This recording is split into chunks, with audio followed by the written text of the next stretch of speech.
Demand and supply అనేది ఒక సూత్రం ఉంటుంది. ఆ సూత్రం తెలిసినా తెలియకపోయినా దాని ఫలితం మాత్రం అందరికీ తెలుస్తుంది.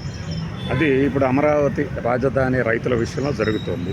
కొంతమంది నీకేం తెలుసు అని ప్రశ్నిద్దామని చూస్తారు. నాకేం తెలుసో నాకు తెలుసు, కనీసం నాకేమీ తెలియదన్న విషయమైనా నాకు తెలుసు. మీకేం తెలుసు అనేది మీరు తెలుసుకోండి, లేదంటే అవతల వాడిని ప్రశ్నించడం మానేయండి. వైకుంఠపురం, పెదమంతూరు, ఎండ్రాయి, కర్లపూడి ఇక్కడ మాత్రం అంటే ఏ విషయం చెప్తున్నానంటే మళ్ళీ భూసేకరణ ల్యాండ్ పూలింగ్ కోసం అని చెప్పేసి రాష్ట్ర ప్రభుత్వం, ఆంధ్రప్రదేశ్ రాష్ట్ర ప్రభుత్వం కోరుతుంది. భూములు దాదాపు 44,000 ఎకరాలు అడుగుతుంది అన్నప్పుడు ఈ 4 గ్రామాల ప్రజలు మాత్రం ఓకే అన్నారట. మెజారిటీ రైతులు ఎందుకంటే ఫస్ట్ టైము ల్యాండ్ పూలింగ్ కోసం చెప్పినప్పుడే 1000 ఎకరాలు మాత్రం ఇవ్వడానికి కొంతమంది రైతులు ఒప్పుకోలే. ఎందుకు ఒప్పుకోలేదో వాళ్ళ ఇళ్ళు అడగండి, ఇప్పుడు తెలుస్తుంది. అందరూ ఇచ్చేసారంటే కుదరదు. మెజారిటీ అడిగిన వాళ్ళు మెజారిటీ ఇచ్చారనంటే ఓకే. అది ఇప్పుడు వడ్లమాని ఈ చుట్టుపక్కల గ్రామ సభలు జరుగుతున్నాయి. ఈయన శ్రవణ్ కుమార్ గారు ఎమ్మెల్యే గారి ఆధ్వర్యంలో జరుగుతున్నాయి. కొన్నేమో భాష్యం ప్రవీణ్ గారి ఆధ్వర్యంలో, ఆయనకి రియల్ ఎస్టేట్ సంస్థలు ఉన్నాయి, మళ్ళీ మనకి కొన్ని ట్రస్టులు కూడా ఉన్నాయి కదా, ఆయన ఆధ్వర్యంలో జరుగుతున్నాయి. అంటే రైతులను ఒప్పించాయి. కానీ శ్రవణ్ కుమార్ గారు పెట్టిన సభలో ఇప్పుడు ఇంత తీసుకుంటున్నారు మీరు, ఒకవేళ ప్రభుత్వం మారితే మా పరిస్థితి ఏంటి అన్నది. అది సరైన ప్రశ్న. ప్రభుత్వం మారితే మా సంగతి ఏంటి కాదు, అసలు ప్రభుత్వం తాలూకు ఉద్దేశం మారితే ఏంటి అనేది కూడా అడగాలి. ఇది ఇప్పుడున్న ప్రభుత్వం మీకు 2015 ఆ టైంలో ఇచ్చినటువంటి ఒక హామీని నెరవేర్చలేకపోయింది. 3 ఏళ్ల పూర్తి చేస్తామన్నప్పుడు ఏది ఫ్లాట్లు డెవలప్ చేసి ఇళ్ళు కట్టి మీకు ఇస్తాము అని రైతులకు ఇచ్చిన హామీని అప్పటి ప్రభుత్వమే 2018 నాటికి పూర్తి చేయాల్సి ఉంటే పూర్తి చేయలేకపోయింది. ఆ తర్వాత వచ్చిన ప్రభుత్వం ఏం చేసిందో అందరికీ తెలుసు, ఏం చేయలేదో కూడా తెలుసు. ఇప్పుడు మళ్ళీ అదే ప్రభుత్వం, అదే భాగస్వాములు, ఇప్పుడు మళ్ళీ కూటమి ప్రభుత్వం వచ్చి ఆ ఉన్న హామీని నెరవేర్చకపోగా కౌలు చెల్లిస్తూ ఉంది. వాళ్ళు కూడా కౌలు కొంతమందికి చెల్లించారన్నారు, కొంతమంది చెల్లించలేదన్నారు. అసలు అప్పటి నుంచి ఇప్పటిదాకా చెల్లిస్తున్న కౌలును లెక్క కడితే ఎంత అవుతుందో తెలుసా? సరే, ఆ కౌలు సంగతి కూడా పక్కన పెట్టండి. మా దాని మీద మీ ఏడుపు ఏంటి అనుకుంటే ఏడ్చుకొస్తారు. ఎందుకు అంటే ఇది మీ రాజధాని కాదు, అందరి రాజధాని. కాబట్టి అందరి రాజధాని అంటే ఏంటి దాని అర్థం? మీకు కడుతున్న కౌలు ఆంధ్రప్రదేశ్లో ఉన్న వాళ్ళందరి దగ్గర నుంచి వసూలు చేసిన పన్నులతో కడుతుంది. నువ్వు ఎవడో ఇదే వీళ్ళ ప్రశ్నలు ఎలా ఉంటాయి? నువ్వు ఎక్కడో ఉంటావు, నీకేంటి సంబంధం? నేను ఎక్కడ ఉన్నా మా ఆస్తులు అక్కడ ఉంటాయి, మేము ఆస్తులకి పన్నులు కడుతున్నాం, మేము ఇన్కమ్ ట్యాక్స్ పే చేస్తాం, అక్కడ చేస్తాం, ఇక్కడ చేస్తాం, ఎక్కడ ఆస్తులు ఉంటే అక్కడ పే చేస్తాం. కాబట్టి అడిగే హక్కు ఉంటుంది.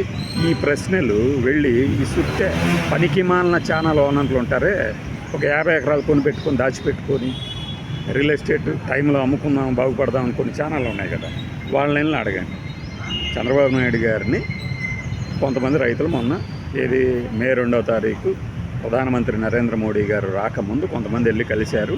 వారు సంతృప్తి చెందారు చంద్రబాబు గారు ఇచ్చిన సమాధానాలతో అన్నారు కదా. ఆ రైతులను పట్టుకోండి, పోయి అడగండి, మీరు ఏమి అడిగారు చంద్రబాబు గారిని, ఆయన ఏం సమాధానం చెప్పారు మీకు, మీ ప్రశ్నలు ఏంటి, వచ్చిన సమాధానాలు ఏంటి, సంతృప్తి పడ్డారా లేదా? ఇప్పుడు రైల్వే స్టేషన్కి, రైల్వే లైన్లకి, ఎయిర్పోర్ట్కి ఇంకా 10,000 ఎకరాలు కావాల్సి ఉన్నాయని చెప్పేసి నారాయణ గారు అంటున్నారు. కొంతమంది ఏమో లేదు చాలా ఎక్కువ భూములు కావాలి, పారిశ్రామికవేత్తలకు ఇవ్వాలట, రాసుకొచ్చారు పేపర్. కొంతమంది పారిశ్రామికవేత్తలకి ఇవ్వాలంటే గవర్నమెంట్ రైతుల దగ్గర నుంచి వాళ్ళకి ఇచ్చేదేంటి? వాళ్ళే కొనుక్కుంటారు. వాళ్ళకి ఇవ్వడానికి భూములు లేదని ఎవరు చెప్పారు మీకు? పైగా ఈ అభివృద్ధి వికేంద్రీకరణ అంటే అమరావతి చుట్టుపక్కలలోనే కావాలా? వైజాగ్లో పెట్టండి, విజయవాడలో పెట్టండి, ఇంకా చాలా ఏరియాలు ఉన్నాయి, అక్కడ కూడా ఇండస్ట్రీలు పెట్టేయండి. అమరావతి చుట్టుపక్కల ప్రాంతాలంటే కేవలం ఈ 13 మండలాలు, ఈ 33 గ్రామాలు ఇవేనా? ఇంకా చాలా ఉన్నాయి కదా. అసలు ఒక సరళ రేఖలో ఉండే గుంటూరు, విజయవాడను వదిలిపెట్టేసి మంగళగిరి మధ్యలో నుంచి లోపలికి వెళ్ళిపోయి రాజధాని ప్రాంతాన్ని నిర్ణయించారు. బాగానే ఉంది, అక్కడ భూములు చాలా ఉన్నాయి కాబట్టి. కానీ అవన్నీ వ్యవసాయం చేసే భూములు, రైతులకు ఇష్టమైంది మీకు ఇస్తున్నారు, తీసుకోండి. కానీ దానికి ఫలానా ప్రాతిపదిక మీద మేము వాళ్ళ దగ్గర నుంచి తీసుకున్నామని గవర్నమెంట్ ఏమైనా అభిప్రాయ సేకరణ పెట్టిందా? మేము వాళ్ళకి ఫ్లాట్లు డెవలప్ చేసి ఇస్తాము, డెవలప్ చేసి ఇవ్వలేకపోతే ఎన్నాళ్ళు మేము కౌలు కడతాము, ఆ కౌలుకి డబ్బులు ఎవరు ఇవ్వాలి? గవర్నమెంట్ జేబులోంచి ఇవ్వదు కదా, ట్యాక్సుల నుంచే ఇవ్వాలి. ఇవాళ కాగ్ నివేదిక అని ఒకటి వచ్చింది. కాగ్ జనరల్గా ఏ ప్రభుత్వం ఉన్నా కూడా ఆ ప్రభుత్వంలో తప్పులను ఎత్తి చూపించింది. దాన్ని ప్రతి ప్రభుత్వం పక్కన పెట్టుద్ది, ప్రతిపక్షం ఎత్తుకుంటుంది. ఆ ప్రభుత్వం ప్రకారం అది అంచనా వేసింది ఎంతంటే బడ్జెట్ ఆదాయం 2,69,000 కోట్లు. ఏంటంటే 2 లక్షల కోట్లు ప్లస్ 69,000 కోట్లు ఆదాయం వస్తుంది అని. ఎంత వచ్చింది? 2,50,000 కోట్ల లోపే వచ్చింది. అది కూడా ఎలా వచ్చింది? అందులో 1,60,000 కోట్ల ఆదాయం కేంద్రం నుంచి వివిధ పథకాల నుంచి తీసుకున్న అప్పుల ద్వారా వచ్చింది. ఇది మనం ఆదాయం తెచ్చుకునే తీరు. జిఎస్టీ 45,000 కోట్లు ఎంతో ఎక్స్పెక్ట్ చేస్తే ఒక 7,000 కోట్లు ఇంకా తక్కువే వచ్చింది. అంటే ఏదైతే అంచనా వేసిందో ఈ రాష్ట్ర ప్రభుత్వం బడ్జెట్ ప్రకారం ఆ అంచనాలకు తగినట్లుగా ఆదాయం కూడా లేదు. గత ప్రభుత్వంతో పోల్చుకున్నా కూడా తగ్గింది.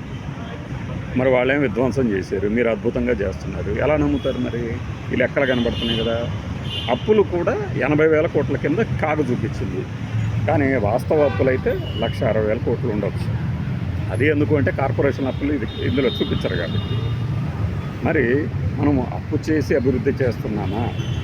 లేదు. ఇలా అప్పులు తీసుకొస్తున్న సమయంలో ఈ ల్యాండ్ పూలింగ్ అనే పద్ధతి కరెక్టా? ఇది ఈ రోజున నేను అడుగుతున్నది కొంతమంది కౌలు తీసుకుంటున్న మేధావులకి తప్పుగా అనిపించవచ్చు. కానీ అదే రైతులు రాజధాని భూమి ప్రాంతంలో డిమాండ్ అండ్ సప్లై, ఫస్ట్లో చెప్పానే, డిమాండ్ అండ్ సప్లై సూత్రం ప్రకారం మా ఫ్లాట్లకి ఇక డిమాండ్ ఎక్కడ ఉంటుంది? కొత్తగా మళ్ళీ మీరు ఆ ఫ్లాట్లు తీసుకుంటుంటే మొన్న బొర్రా చిన్న అనబడ ఎవరో రియల్ ఎస్టేట్ బ్రోకర్ మన వీడియోలో కనపడ్డాడు కదా, అతను చెబుతుంది అదే ఎండ్రాయ్ కర్లపాలెం వాళ్ళందరికీ కూడా ఇటుపక్కలే ఇస్తారండి ఫ్లాట్లు డెవలప్ చేసేసి అని చెప్తున్నాడు అతను. ఇవన్నీ ఆ రాజధాని చుట్టుపక్కల ప్రాంతాల వాళ్ళకి, సిఆర్డీఏ వాళ్ళకి, వాళ్ళందరికీ అర్థమవుతాయి నేను చెప్పే మాటలు. మిగతా వాళ్ళకి తెలియదు. ఉన్న ఫ్లాట్లు డెవలప్ చేయకుండా ఈ కొత్త ఫ్లాట్లు తీసుకున్నా కూడా ఎప్పటికి డెవలప్ చేసి ఇస్తారు? డబ్బు ఎక్కడి నుంచి వస్తుంది? సెల్ఫ్ ఫైనాన్స్ ప్రాజెక్ట్ అని పేరు చాలా గొప్పగా ఉంటుంది. కానీ ఎప్పుడు సెల్ఫ్ ఫైనాన్స్ ప్రాజెక్టు? మీరు రైతుల దగ్గర నుంచి ఎకరం తీసుకుంటే రియల్ ఎస్టేట్ డెవలపర్కి ఇస్తే అతను డెవలప్ చేసి ఇస్తే సెల్ఫ్ ఫైనాన్స్. కానీ రైతుల నుంచి మీరు తీసుకున్న ఎకరానికి కౌలు మీరే కడుతున్నారు. డెవలప్ చేసి ఇచ్చే బాధ్యతని 10 ఏళ్లుగా వాయిదా వేశారు. ఎప్పుడు పూర్తవుతుంది ఇది? నెక్స్ట్ గవర్నమెంట్ కనుక మారితే ఆ 33,000 ఎకరాలు ఏదైతే ఫస్ట్ దశలో తీసుకున్న పూలింగ్ ఉందో దాని సంగతేమో కానీ కొత్తగా తీసుకోబోయే లేదు తీసుకుంటారని చెప్తున్నటువంటి వాళ్ళకి మాత్రం ఇత్తడైపోతుంది. ఎందుకంటే రాష్ట్ర బడ్జెట్ అనుకూలించదు. ఇక్కడ రాజకీయ నాయకులు చిత్తశుద్ధి కాదు పనికొచ్చేది. డబ్బు ఎక్కడి నుంచి తెస్తారు? ఇది ఆలోచించకుండా రాజకీయ విమర్శలకి మాట్లాడే ప్రతివాడి మీదకి సొల్లు గార్చుకుంటూ ఎగతాళిగా వచ్చే ప్రతివాడికి చెప్పేది ఏంటంటే మీరు వెళ్ళి అక్కడ రైతులతో మాట్లాడండి, మీకు విషయం అర్థం. బై.